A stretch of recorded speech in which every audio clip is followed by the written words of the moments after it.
Sa pagkuha ng Golden State Warriors kay Jimmy Butler mga kaibigan ay nagkausap pala agad si Steph Curry at Draymond Green. Na kung saan ani ni Draymond ay kumbaga isang malaki at magandang trade ang ginawa ng kanilang front office sa pagkuha nga dito kay Jimmy Buckets via trade. Si Curry at Green mismo ay may paniniwalang ito na nga daw ang huling biyahe, na kung saan ibig sabihin mag-champion pa sila ngayong may Butler na sa kupunan.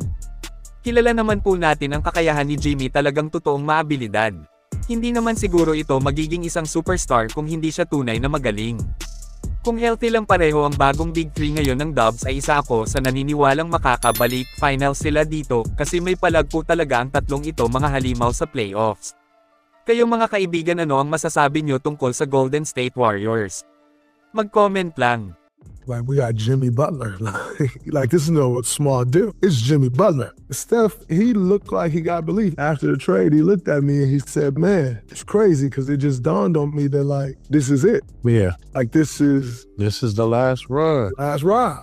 See, coming out of it, you're seeing exactly the Jimmy Butler that I knew. I feel great, brother. You know, it's been a while since I've gone into basketball games like, oh yeah, we're going to go just win.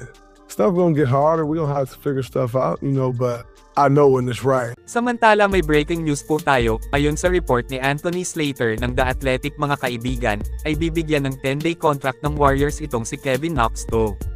Well, gaya nga ng sinabi natin sa ating nakaraang video, dahil sa nawala na nga ngayon si Andrew Wiggins sa team ay pwedeng ipalit kay Wig itong ng si Kevin Knox to. Athletic at subok na rin ito na sa mga hindi pa nakakaalam, first round 11th overall pick siya. Ibig sabihin hindi basta-basta maglaro ang player na ito. Na kung papanoorin po natin ang galawan ni Kevin ay napaka-athletic po talagang mag-alaw at may shooting din. So far maganda ang ina-average nito sa Santa Cruz G League. Kaya magandang move po ito ng Warriors front office ang pagkuha nila kay Kevin Knox to. Tingnan nyo nga naman ang galawan niya dito.